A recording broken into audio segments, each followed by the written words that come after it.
Thank you everyone for joining us today.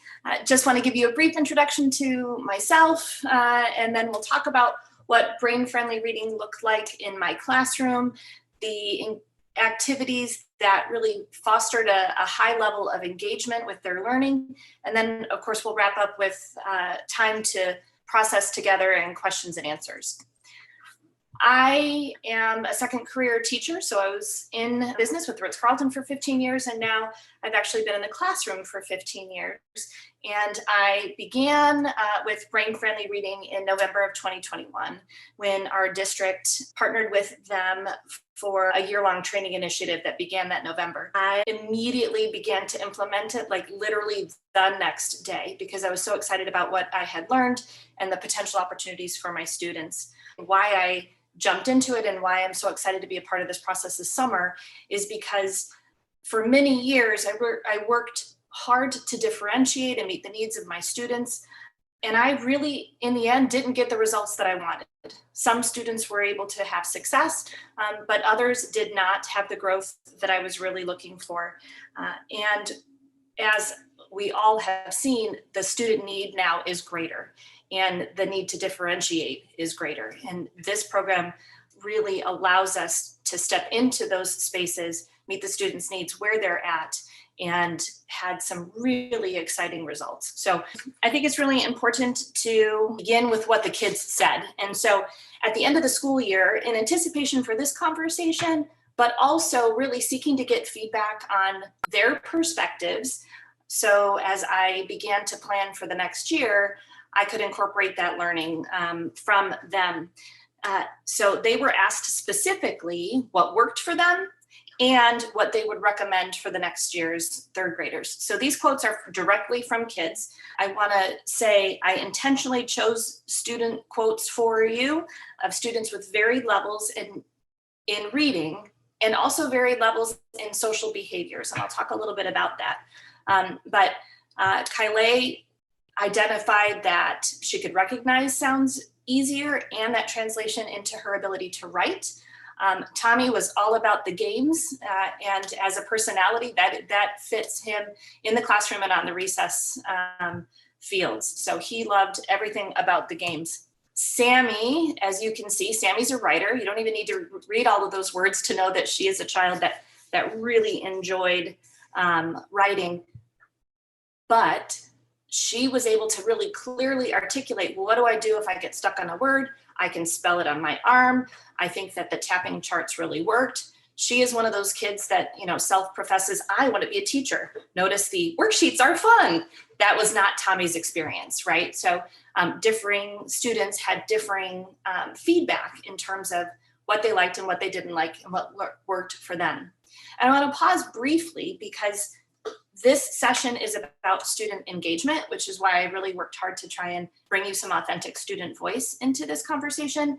But I want to speak to engagement itself and came across an interesting definition of it. It said engagement refers to the degree of attention, curiosity, interest, optimism, and passion that students show when they're learning or being taught, which extends to the level of motivation they have to learn and process their education.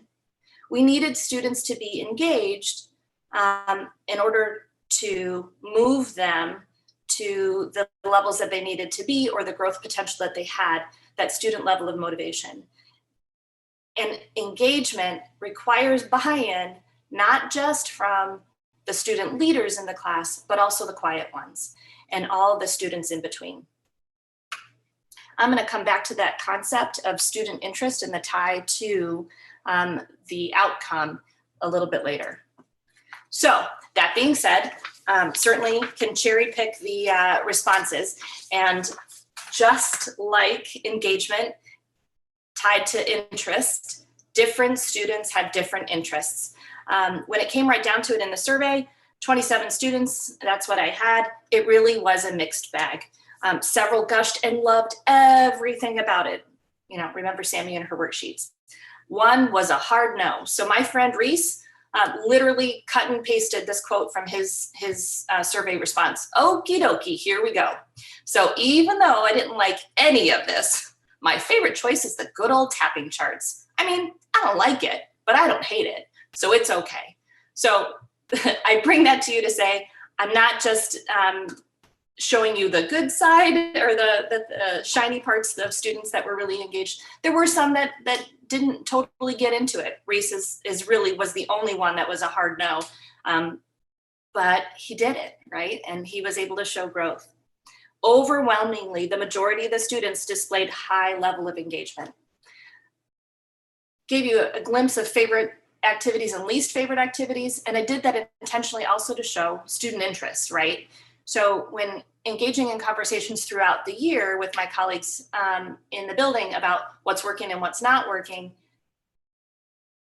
each year is going to be different. Each group of students is going to be different. And so while this year, some students, their favorite activity was tapping the charts, there were students that was their least favorite activity. And same with the game experiences in reading. So it really is going to be just like everything else in education, working with the students in front of you to find what motivates them.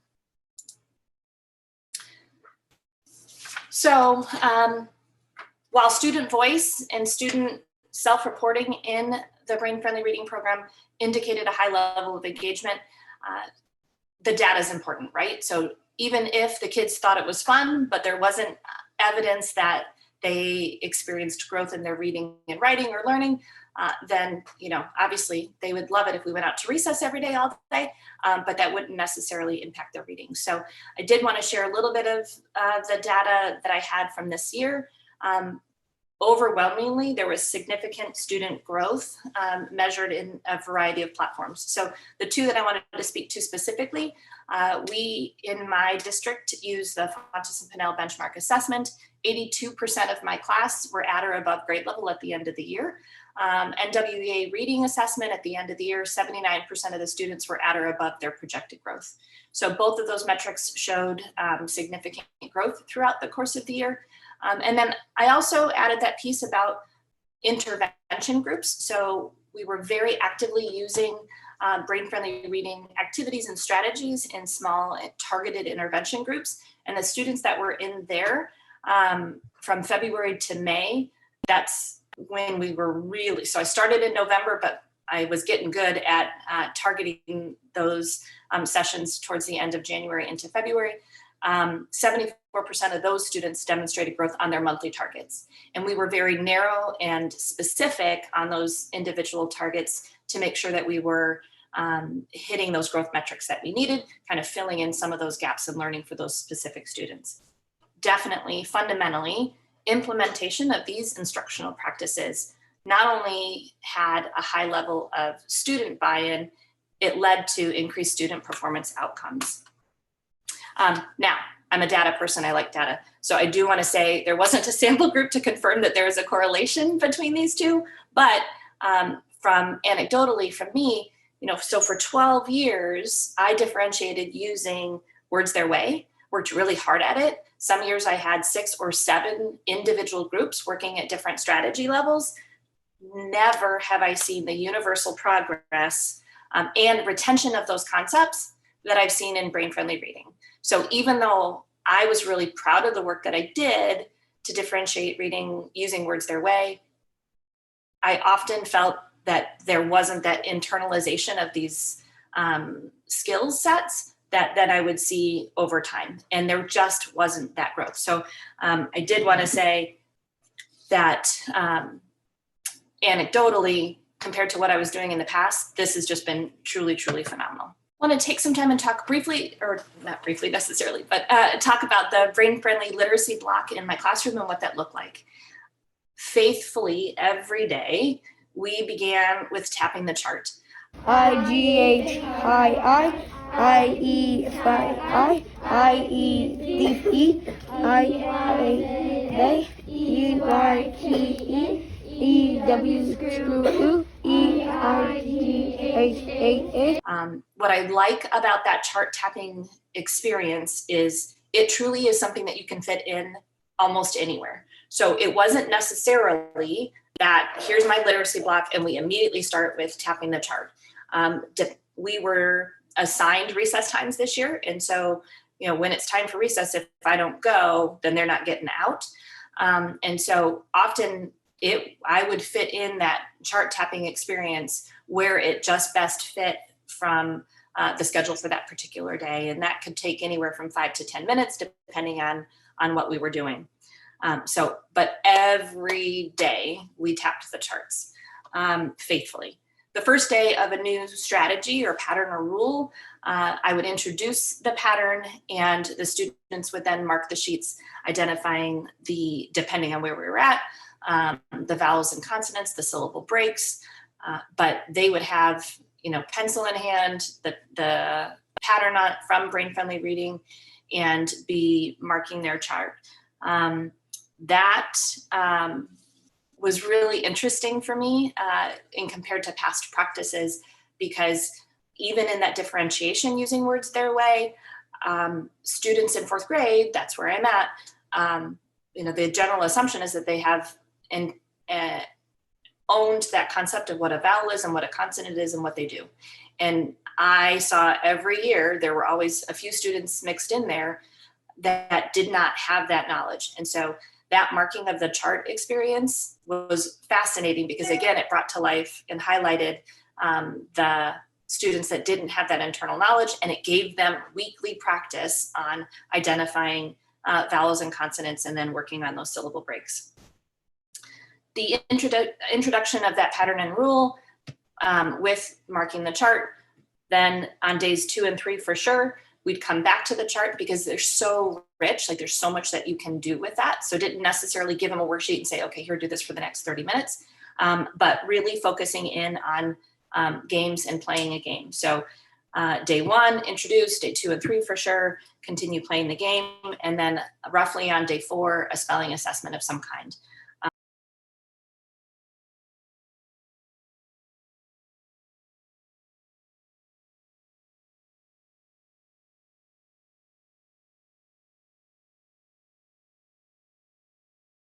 In terms of thinking of play and play practice, this is super flexible. So even on that day 1, when introducing the pattern, I would often weave in a game and a play practice opportunity with that particular pattern.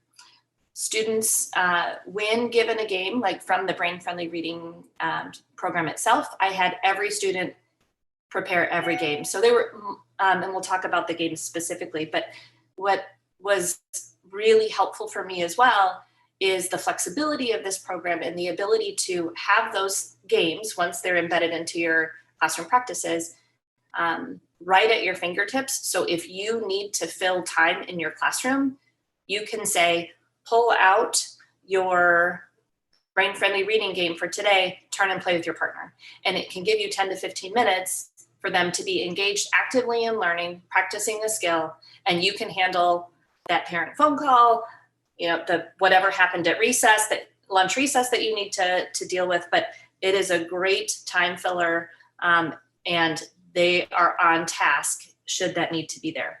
I've also found those Brain Friendly Reading games to be fantastic for guest teachers. Once the students understand the process and procedures, and it doesn't take very long, we'll go into the details of specific games in a minute, they own that. And so leaving those activities for guest teachers really is a great way, again, to continue practice. And it's an activity that they're learning, right? We have fantastic guest teachers out there who are able to really pull off a lesson well. And then we have others who are really new to education and don't have that experience. And so the kids being able to basically teach themselves is really helpful. So there isn't that down learning time if you are not in the classroom. Coming back to that day 1, day 2, day 3, day 4, it's flexible.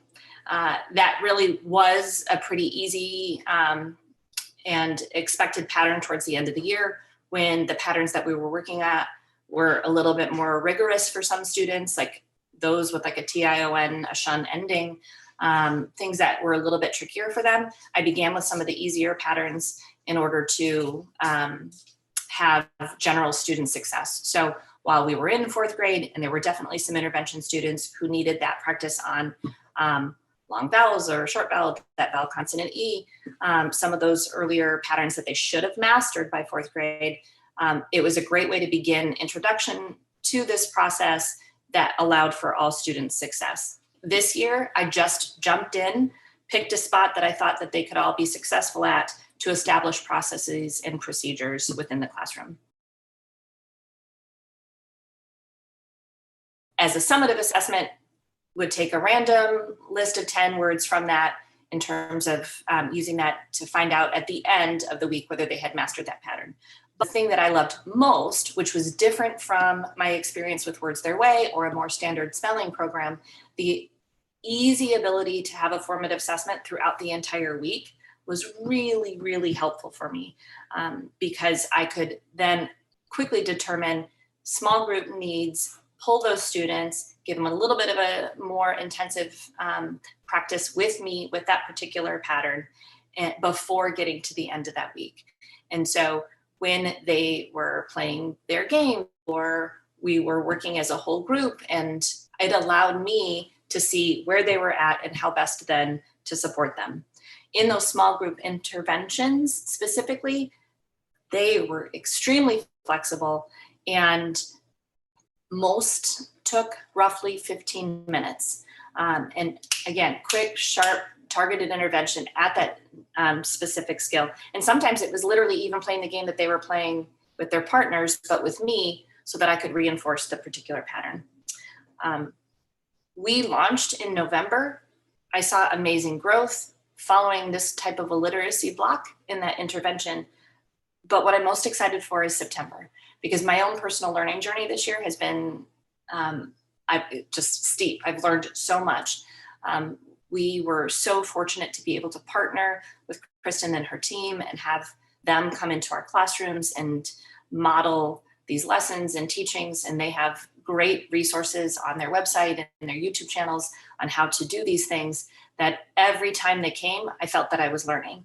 And at a fourth grade teacher, many of these phonics things are not what we have taught. It just isn't been part of our practice, and yet the students needed it. And that seems to be the missing piece for me and for many of our students. So I'm really excited to see what will happen in this next year now that these processes are embedded for me, understanding that we're going to continue to see for the next couple of years significant student gaps in learning tied to the COVID experience. And I'm really excited to see what it will look like in a couple of years when we claw out from where we are right now. So let's talk about what this looks like for kids. In my classroom, in my experience, I really stressed beginning with the why for the students themselves. The two books here both are about how your brain works and really tied to not just brain function itself, but also that ability to self-regulate and teaching students about their brain. As part of my classroom practices, I begin with one or both of these books somewhere in the early weeks of September as a way to tie this to social emotional learning, mindfulness, and really trying to give students ownership and agency over their own learning and their own experience. And so helping to engage that piece of, okay, if I can understand how my brain works, when I'm feeling upset or frustrated or anxious or worried, if I know what's happening inside my brain, then perhaps I can help myself come out of that and give them tools and practices to do that. And I really stress that with the brain-friendly reading piece as well, because I think that it's really important for students to understand why we're doing what we're doing. And so when it was introduced to us in November, and it may have been one of the things that I went, oh my gosh, I love this so much right from day one, was talking about tapping the chart and why do we tap the chart? I think that if they understand the why, even if it's not their favorite thing to do, they know what the connection is. They know what the outcome of this effort is. And so Kristen stressed in that very first training that, if we're tapping the chart and we're tapping it 3 times, we're engaging our brain in ways that light up different parts of our brain. They love learning that there are literally brain cells tied from our finger all the way up to our brains. Over and over and over again, I stressed the why. Get your neurons ready, get your brain cells ready, let's get our brains engaged, turn and tell a friend, why are we tapping and that would be a piece that I would actually come back to, just like classroom procedures and behaviors, so that if you're finding, they're getting amped up at inside recess and maybe not acting kind to each other, you would go back and reteach those expectations and procedures in your classroom. That's what I would do with tapping the chart as well. We would come back to the, why are we doing this? Tell a neighbor, tell your friend, tell your family. It would be in my newsletter at times about why are we doing what we're doing over and over and over again. Teaching them the why, specifically of that Tap the Chart and this program itself, so that they can own it, they have agency over their own learning, and that then they can teach others. Because there's such power in them being able to teach others, whether it is a friend who wasn't here yesterday and this is the particular pattern, or going home and teaching mom and dad, grandma and grandpa, teaching a sibling, talking to, if you're partnering with younger classrooms, working with that, that turning them into ambassadors for this program really helped, I think, lay a foundation for student engagement that carried throughout the year. And I loved when guests would come into the classroom or happen to be in and around when we were doing any of these. And I would intentionally pause us and have them explain what they were doing and why. And you all know, you can cherry pick the kids who have the answers and are able to, make you look good, right, with the guest. But pulling rocks and having, that cold calling, allowing them to articulate it really helped that whole community do that, and offering them a way to, if I wasn't sure, to then listen to the next person and restate, incorporating all those practices into this experience as well. But I can't stress it enough. I really think that a way to foster student engagement with this type of a program is to make sure they understand the why and that they own the why before launching into any of the other things. I think that student leadership piece is really huge. Super fast on this one. With the tapping of the charts, once we had me first, then you, and practiced the specific chart that we were beginning with a couple of times, I immediately went to having student leaders do that. And so they tapped the chart as we began to develop our fluency with the charts. Once we really were feeling good about that oral recording and recitation of it, the students were given the opportunity to determine how we were going to do it.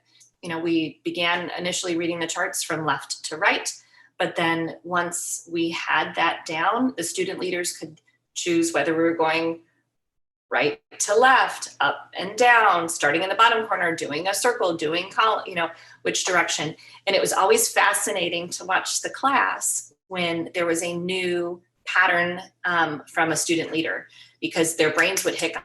Like they would get it, but it would foster, the brain to kind of look at this puzzle in a different way. IGH high I E I E I U R T E W screw E O. Those students, sometimes I used it actually as a reward. So if they were working on something and we were heading into, they knew the next activity was tapping the chart, I might suggest, I'm looking for people who are, really engaged in their writing. I'm going to choose someone who definitely is really focused to be our, chart tapping leader today. So you can use it as a reward, but most times I really did just cold call from my basket of student names, and did allow them to opt out on this one. I don't do a lot of opt-outs in my classroom, but I felt that this one more is a presentation type thing. And so I did allow them to opt out from leading the tapping of the chart. Nobody got to opt out of tapping the chart, but that student leader piece was definitely there. I've got the Flipgrid on here because I used it several times throughout the year in terms of that piece of student leadership and tied to teaching others. I think mid-December, we started in November. I did have them do Flipgrids of tapping the chart and why, explain to your families, so we could share those videos out. Again, fostering that sense of, I'm a leader in this. I know what I'm doing with this. and kind of increasing that engagement piece and interest.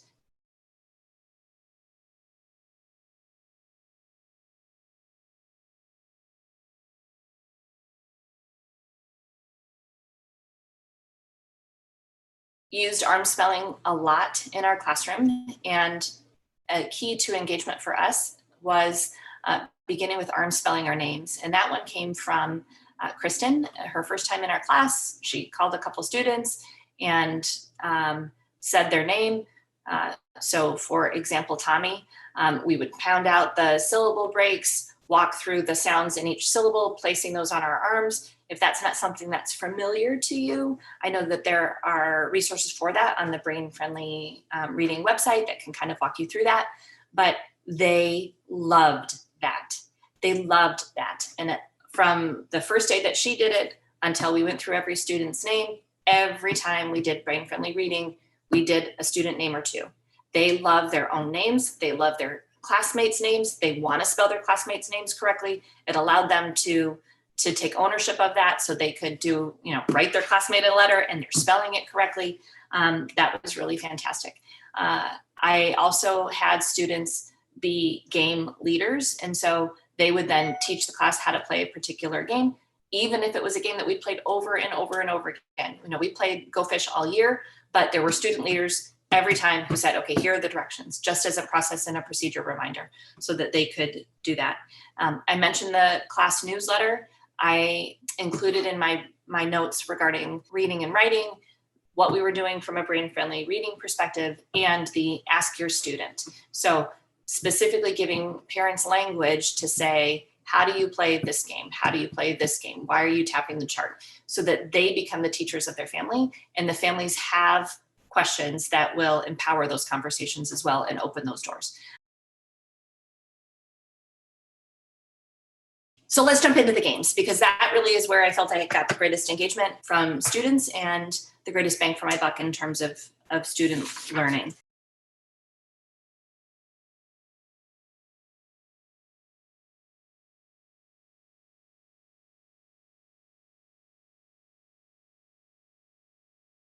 I'm going to go to Elliot, get her to explain to you one of the things that she really liked, and then we'll jump into the other games. Brain-friendly reading, it can go on the road. Notice the students in the courtyard, they're actually doing one of their brain-friendly reading activities. You can take it anywhere. We went to the Scholastic Book Fair. They were sitting in the hallway waiting for the other, they can play I Spy, and we'll talk about that. So these games can go on the road. We know when students are playing, their brains are engaged in different ways. We get more learning and more growth out of them when they have that sense of play and that engagement in that piece. So here's my little friend, Elliot. Hi, I'm Elliot, and I'm going to show you how to do brain-friendly reading. All you have to do is, I'm doing I Spy. All you have to do is pick something in the room, say I'm doing chair, and then I'll say it starts with a ch. And my partner will say, well, guess what it is. Just like I Spy, but we're doing fun. Bye. Bye. Have a nice day. I hope you like brain-friendly reading. So they did commercials for their favorite games and activities with brain-friendly reading, and Elliot particularly loved I Spy. I spoke about arm spelling their names and their friends' names. It reinforces both arm spelling. It also reinforces those syllable breaks. It's fantastic because you're going to find unexpected patterns inside the kids' names. Elliot has 2 L's. We only hear one. We don't say Elliot. And why is that? So you have an opportunity, an authentic opportunity to bring in some of those phonics concepts based on what you see in student names. And they absolutely, absolutely love that. Go Fish always reminds me that kids just love to play. I would often think, okay, 4th grade, they don't like Go Fish. They love Go Fish. They love Go Fish. But it is reinforcing that particular pattern. And when playing those games, every student cuts their full set. In my class, our procedure is every student cuts the full set of the game, puts them in a Ziploc bag. And then if Megan and I are partners. We rock, paper, scissors to see whose set we're playing with. And then the other student, if they're just going straight home, puts it in their backpack or their mailbox. If we come back to this as a class, it goes in their desk folder. So then we've got a really fast way to get to the game as quickly as possible, but that every student has the game set. So that way, when we want to engage the families and have them to play these at home, it's already ready to go. It's already there.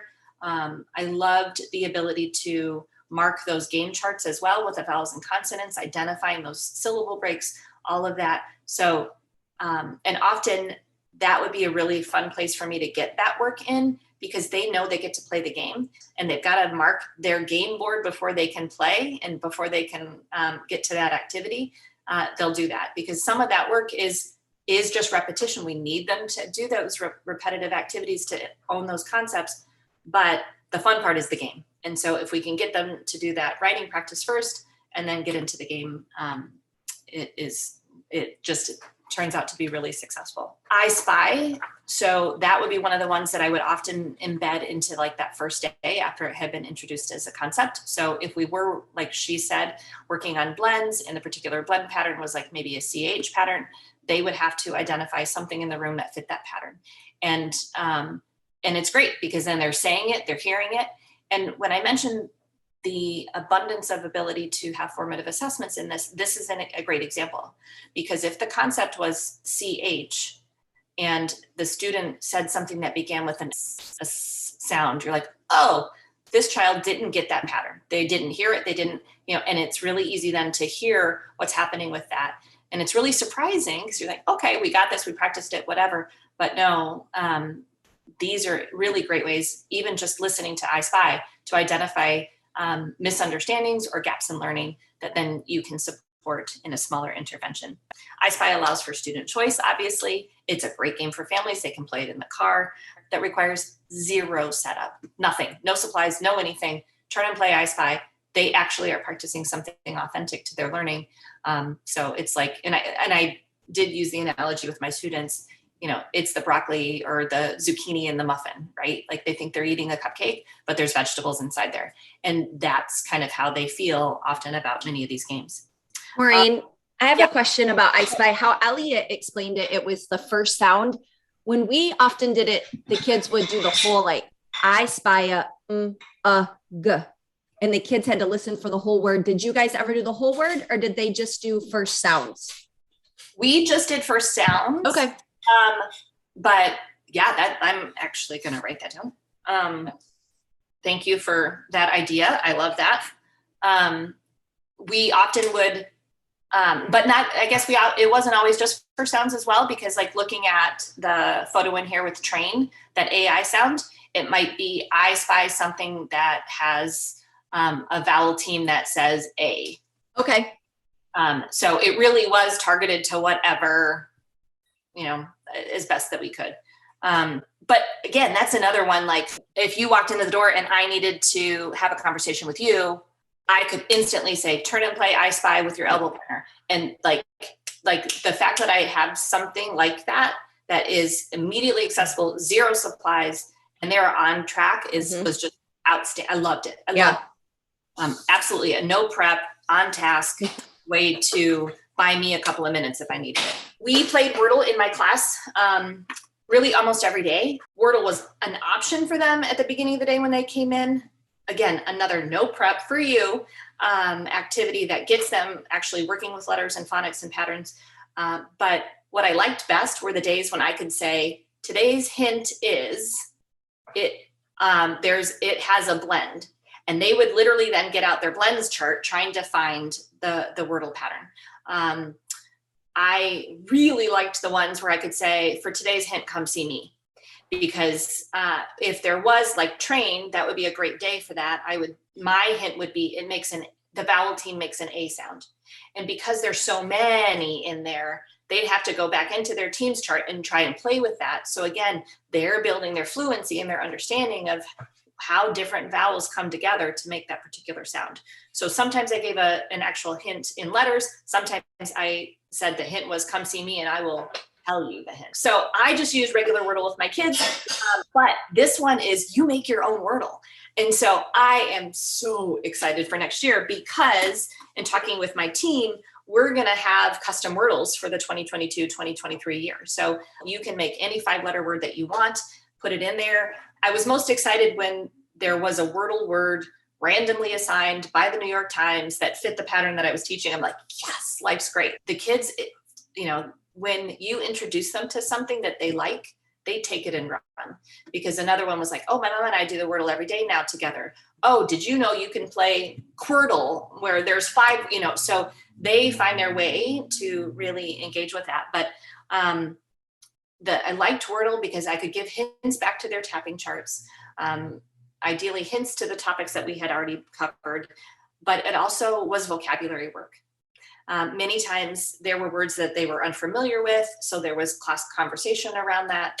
And, just as a procedure recommendation, they love to be first. Certainly, many of the kids like to win. They like to get the Wordle first. So we had a really strict classroom policy of not giving each other hints or not saying the word out loud. And the class procedure was like, once is fine, twice is intentional. And so then you lose your Wordle privilege for the next day, because that learning piece of this activity is me wrestling with the words, not hearing what Karen said, and then just plugging in my words and I get all my words right. Flipgrid, I briefly touched on that. They love to make videos of themselves and make video recordings. They can teach other kids or teach their lower elementary classmates about a particular pattern or their families. And I did use it for self-reflection several times throughout the year. That metacognitive piece of owning my own learning and thinking about my own learning and whatnot. Flipgrid was a really great way to partner with brain-friendly reading and kind of get the most out of that experience. Brain-friendly reading and these games allow really easy family connections as long as the family understands those pieces of those particular games that were played, and it can empower them to teach their parents. I loved them being able to go home with their vowel teams chart and tell their families, find all of the vowels that make an A sound, because that isn't how I was taught. That isn't how many of their parents were taught. So they're looking at it like, I'm not really sure. I don't really like. And so for the students to then say, there's 6 or there's, find the 3 that make this sound, it was really empowering for them. And they loved that. They loved going home and being able to teach their family something. The last piece in terms of a game that I really wanted to stress for you as well was a daily reading hunt. So in my class during their independent reading time in my literacy block, they were assigned, and it kind of depended on the day, but usually it was like between 3 and 5 words, looking in the course of their reading for 3 to 5 words that fit that particular pattern.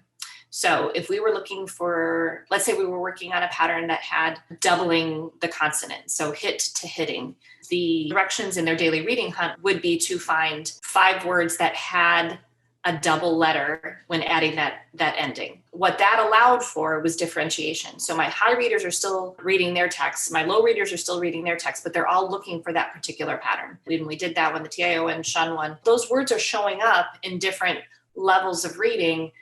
So they're reading at their level, but they are still practicing and looking for those particular patterns. That was so revealing when it came to student ownership of the pattern. Because then what we would do in between rounds of reading, I'd pull a few rocks, all right, because they had the ability to choose what they were doing. So some students were reading, some were writing, whatnot. And, but in between rounds, I would have them share some of the words they found. So if a student read a word and it didn't fit the pattern, but they thought it did, I would just, I have my clipboard or my sticky note with me, and I'd make a note so that I could bring that student back in and reinforce that pattern. It was so revealing because they're like, okay, I found a word that fit this pattern. Like, maybe it was spelling, right? Well, the base word is spell. It wasn't fitting that pattern of I'm doubling it to add the ending. That double was already there. It would allow me to identify that they hadn't mastered that concept yet and pull them in an intervention group. That daily word hunt was fantastic because it did foster class conversation. It helped us to identify those common patterns. And we were able to say, okay, what words were easily found, what patterns were easily found, and what ones were harder? Because sometimes they found, they wanted to write more and more and more. And I really did limit it to 3 to 5 because there were students who all they then were doing were flipping pages looking for those particular patterns. And you see when that's happening. And so that's one of the reasons why I gave them a prescribed number so that once they hit that, they stopped. But there was that reading for purpose as well. It was just such a great formative assessment tool and allowed me to differentiate the targeted intervention when that happened. Differentiation with this program is really fantastic. And I want to let Connor kind of highlight a way that I was able to differentiate this. So listen to Connor's explanation of arm spelling and see if you can kind of pick out what level Connor might actually have been at. Hi, this is arm spelling. The first thing you do is put your arm out like this. Let's say you want to spell a word like ridiculous. Yes, you did. Ridiculous. Right? That's the first syllable. That's the first part. Step 2, I just explained it. And Wordle is a game where you get to find out a 5-letter word in 6 tries, and if you don't get it, you have to wait 1 day until the next Wordle. It's really fun. I suggest it if you're trying to figure out a hard word, use arm spelling. So ridiculous. Ridiculous isn't one of my standard words in a 4th grade spelling list. Connor is a really high reader. He's got an amazing vocabulary. And I love this program because even if we're working on a pattern or a process that you might look at and say, oh, okay, this is for perhaps a struggling reader, right? So this is going to give that struggling reader that little bit of an extra bump. Students like Connor can find a way to increase their writing, their reading, their vocabulary in this program. They are able to grow at their level as well in this. That is completely different from any other program I've seen before, that it is really, it has that differentiation, but my instruction doesn't have to be 7 different lessons. It's one lesson, and then they get the ability to stretch it as they see fit. And that daily word hunt, when you think about it, he's a guy who would find ridiculous, right, in his reading. And it might fit, it would fit that pattern that we were looking for that particular day. So they can read the text at their own level. They have the students that are at a higher level have the ability to identify more challenging words that foster their engagement. So it's not just, okay, here's my one pattern for the whole class. These kids don't need it. These kids aren't going to get it. And it really is just fitting the kids in the middle. This one allows me to hit them all and help them all grow at that particular level. When we were kind of getting towards the end of the year, another activity that I did was have the students create challenge words for us to break out from a syllable perspective, to pound it out, and then to arm spell it. So they got to create their own challenge words. And that was super exciting for them. Because they love it when they are the leaders, right? When they are the ones that get to do that. I would absolutely use that to maintain engagement. My intent next year is once we've hit the entire class name list in terms of arm spelling, we'll have a challenge word a day from every, so again, that sense of, ooh, my word might be chosen, right? Like I'm engaged, I'm involved in this process. Next year, another intention of mine is to embed science and social studies words into this as well intentionally, so that those words that I want them to know from a science and social studies perspective, as I'm building background knowledge and vocabulary, while, for example, Constitution, they can do it when they learn how to arm spell and learn how to break it out. That really actually is an easy word to spell when you're doing it that way. There's not been a year that I haven't taught civics that there are students who absolutely can never spell Constitution. I'm really thinking next year, these kids are going to get it because they're going to use this strategy to do that.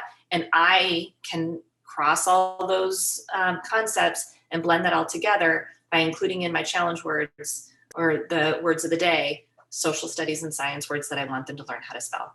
And so that both helps that writing, but also that reading and that vocabulary element as well. I mentioned the differentiation from my perspective. I could see it and provide just-in-time interventions based on what I was seeing, even on their daily word hunt in things like I Spy and in conversations and in the games, marking the pages. I would collect those sheets so that I could just kind of do a quick glance at them and see. And it allowed me to then make those tweaks to their learning in those intervention groups. I know that a great partner and next step with this is using decodable texts. And there was a past session, actually Megan did her session on decodable texts, and I know that that's been recorded, and I strongly recommend that you go check that out as a way to take this to the next level. And I did use the phonics screeners with the whole class to kind of try and identify a baseline place to start. Honestly, from a fourth grade perspective, it was scary. I didn't know what I didn't know before. And when I did that phonics screener on my whole fourth grade class in November, I was like, wow, which is one of the reasons why we came all the way back. I do think as we are in class full time without those gaps in learning in terms of COVID, that we'll see those misunderstandings and gaps in learnings close. But I am going to begin with it again next year. And it was a fantastic tool for those small group interventions because I could pick a very specific targeted skill to work with them, test pre and post, same concept, same phonics screener, and say, oh yeah, we mastered it, we're ready to move on, or no, we didn't. And it was data for those students then who had plateaued in growth. So even with that intervention, if they didn't, then we were starting to ask different questions.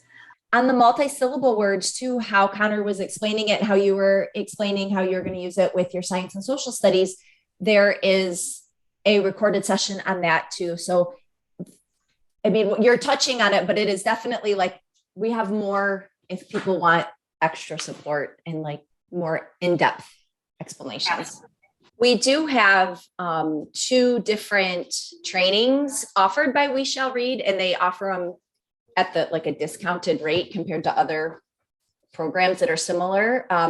The first one is the brain friendly reading. It's a level 1 training. It's asynchronous, 30 hours, self-paced, and it's pretty in depth. I mean, 30 hours is a lot of time, but it has lectures, small groups. There's weekly coaching for people to come to. It's a live Zoom. It's called our Monday night coaching calls. And through this program, you learn effective reading, spelling strategies, all these things that you talked about, like the arm tapping or the arm spelling, the chart tapping, all of that stuff with the background of the science of reading is incorporated in it. And that's $125. And it's on the We Shall Read website. And if people are interested in starting their own tutoring business, which it's a huge need right now, it's called Mentor Me, and you get the 30 hours and then additional training and mentoring, like a one-on-one mentor to kind of help you get through it. On the YouTube channel, there's a series called Tools in 10, and they're 10-minute videos that just give quick activities or lessons of things you can do tomorrow. And that was one of the things that you had said, Maureen, that like, once you started this training, you were able to start the next day. Like, absolutely. Maureen, we appreciate your time. Like, this was awesome. A lot of great information, especially these upper grade teachers who don't typically have had to fill these gaps in phonics, and we're really seeing it. Well, thank you. I am grateful to be a part of this program. I was just so excited about the learning and the growth that my students experienced this year, and can't wait to do it next year because I know I'll be better.